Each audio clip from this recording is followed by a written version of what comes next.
régimen salarial donde se establezca su capacitación permanente para que en mejores condiciones puedan ellos trabajar y no ser fáciles presas de la corrupción. Porque muchas veces por un dato de un expediente, que si ya salió la sentencia, que si ya lo firmaron, que si ya bajó, que si ya fijaron la fecha de la vista de la causa, ellos tienen que a veces recibir propinas y si son detectados por el órgano de control de la magistratura, la OMA, les va a costar el puesto. Tenemos que mejorar la situación de nuestros trabajadores. Por otro lado, en un aspecto macro, ya diríamos políticamente hablando, si somos poder del Estado, los otros poderes del Estado tienen que escucharnos, el poder ejecutivo y el poder legislativo. Yo tengo la suerte también de haber sido componente del Poder Legislativo porque fui diputado nacional entre el año 1985 y 1990 y gracias a esa pequeña experiencia creo tener la capacidad suficiente para poder mejorar las relaciones entre el Poder Judicial y el Poder Legislativo. Y propondremos una reforma incluso constitucional para establecer que el presupuesto del Poder Judicial no puede ser menos del 4% del presupuesto general de la República. Eso nos va a dar autonomía económica para poder cumplir todas las metas que se ha trazado el Poder Judicial. Cambiando de tema, el tema de la corrupción. Ese es uno de los males históricos también en el Poder Judicial y en toda la administración pública en general, incluso en el sector privado también hay corrupción, porque los promotores de la corrupción vienen de afuera, no están dentro del Poder Judicial. Hay responsabilidad compartida. ¿Qué tenemos que hacer ahí? Levantar valores éticos en los jueces, en la ciudadanía. Ir más que nada a la situación preventiva antes que a la represiva, antes que a las medidas disciplinarias. Es decir, hay que curar, hay que tratar al paciente no para matarlo, sino para curarlo, como haría un buen médico. Entonces, todo el apoyo tenemos que darle a la OMA. El jefe de la OMA tiene que ser el brazo derecho del presidente del Poder Judicial, pero el presidente no puede estar al margen de esa política.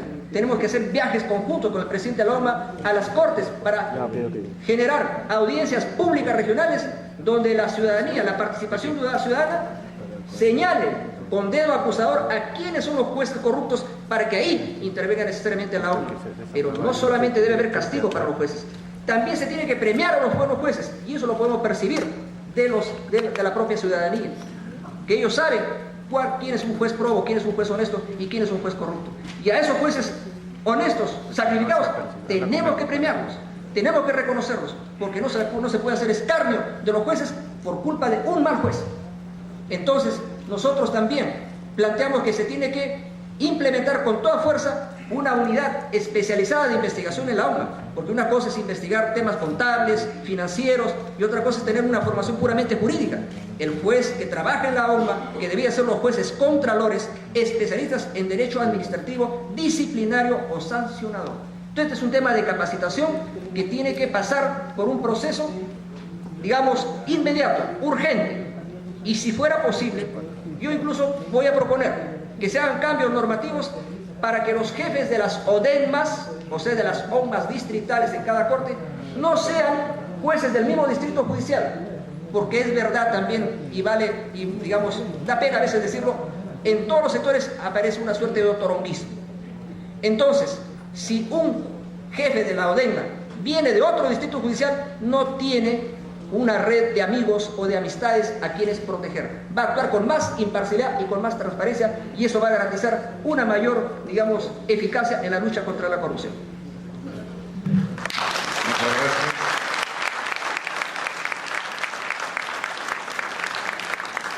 Se cierra de esta manera el segundo bloque temático. Preguntas y comentarios, comenzando con el doctor Raúl Echenique. Bien. En este bloque yo quisiera hacer una pregunta a los tres magistrados que han expuesto en relación al tema del plan estratégico. Ayer estuvo un comentarista de Costa Rica, ellos tienen un plan estratégico en este año y el siguiente año están cumpliendo la meta de papel cero. Están cumpliendo metas, explicaba, que vienen implementándolas hace 20 años.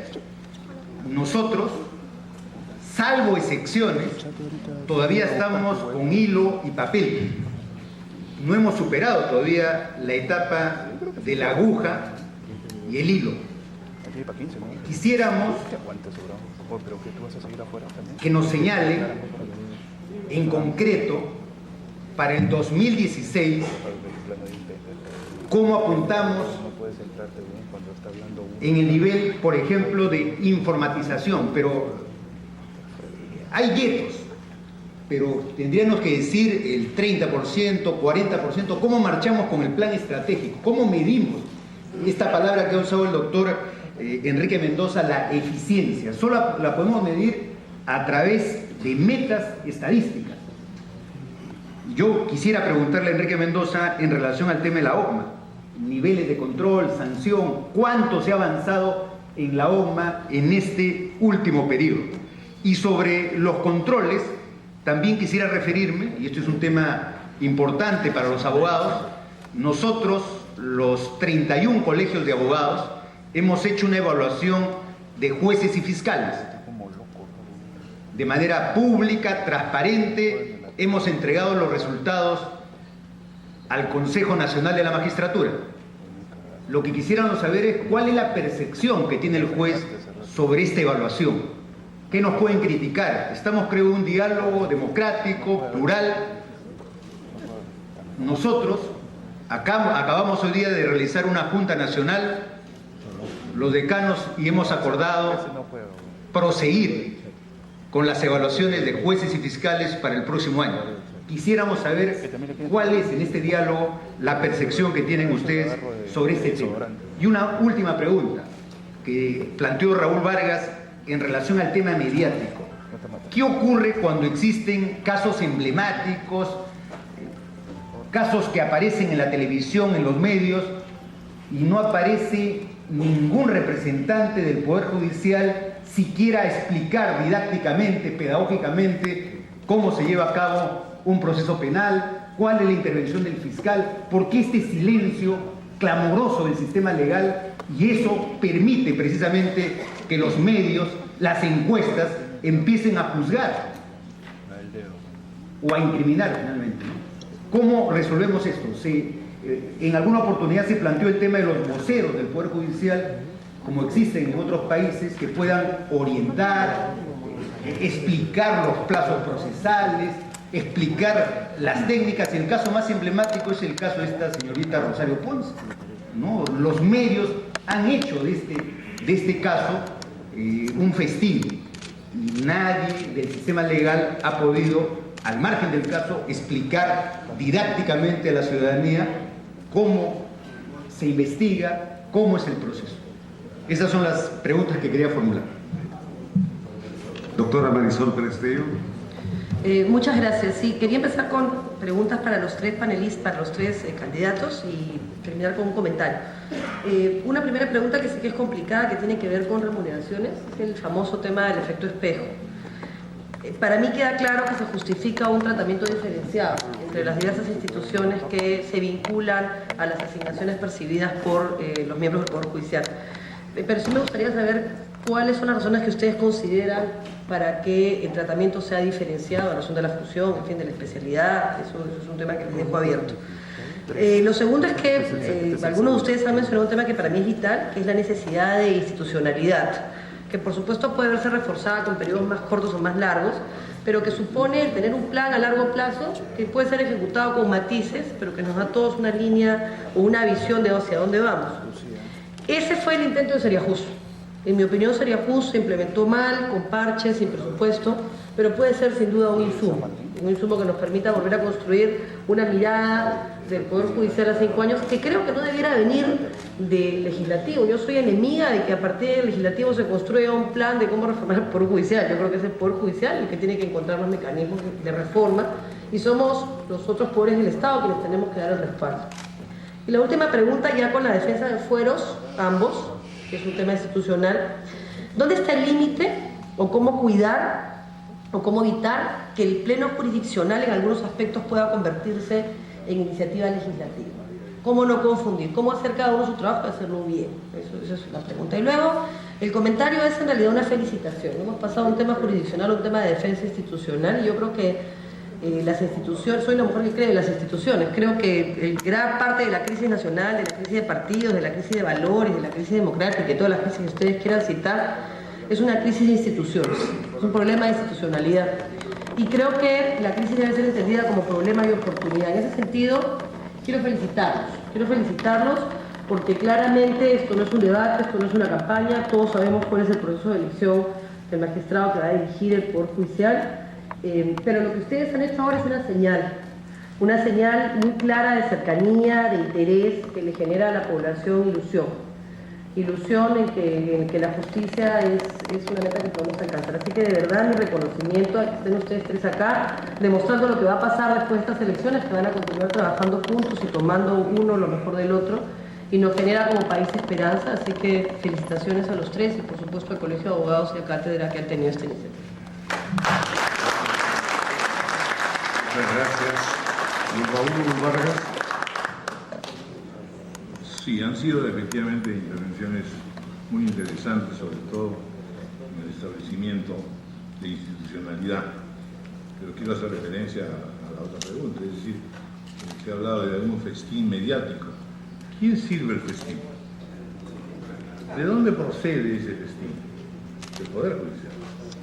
Por eso es tan importante la diligencia que diga en qué momento se hace público y se conoce los puntos de vista, los caminos, la razón que se ha empleado para tal o cual decisión judicial.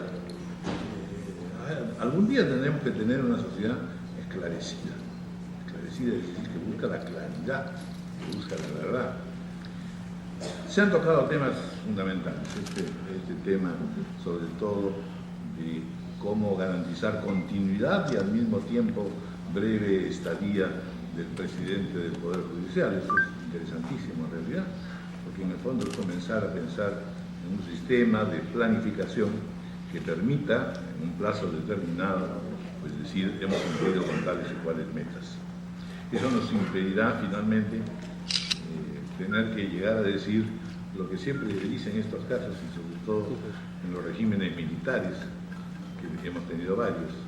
Yo tengo una anécdota ahí al respecto de un general que justamente escuchaba mañana, tarde y noche la problemática, por rangas o por mangas. Entonces él se paró y dijo, bueno, la verdad que la problemática a mí me causa esta impresión que es un inmenso árbol cuyas raíces se hunden cada vez más profundamente porque la problemática también se ahonda, pero creo que ha llegado la hora de la solucionática. O sea, los árboles, por favor. Bueno, eso es un poco lo que de alguna manera hay que ensayar. La otra cosa que me parece interesantísima es en realidad este tema del presupuesto y el conflicto con los otros poderes.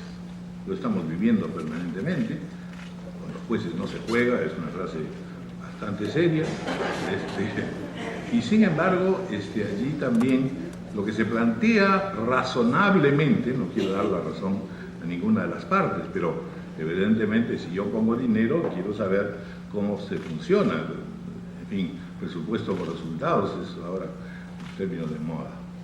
Esto tiene que programarse, tienen que decirlo nuestros candidatos, a ver cómo es que se puede compatibilizar la necesidad de aumentar el presupuesto, la necesidad de tener una mayor racionalidad que comprenda no solo a los jueces, sino que también a los mandos intermedios, y sin embargo, cómo se puede ir valorando cuánto se avanza y cuánto se cumple. La última cuestión que quería señalarles es, evidentemente, el tema de la corrupción, que es un tema que no solamente le compete al Poder Judicial. El Perú en general está en este problema seriamente amenazado. No estamos a los niveles de otros países latinoamericanos, pero la corrupción está cada día más campeando y tratando de extenderse. ¿Qué cosas se puede hacer desde la alta magistratura con respecto al combate a la corrupción en todos los niveles del Poder Judicial? Cosa que realmente es bastante complicada. Gracias. Muchas gracias. Siguiendo el orden anterior, es la estación de respuestas, 4 minutos. Comenzamos con el doctor Mendoza.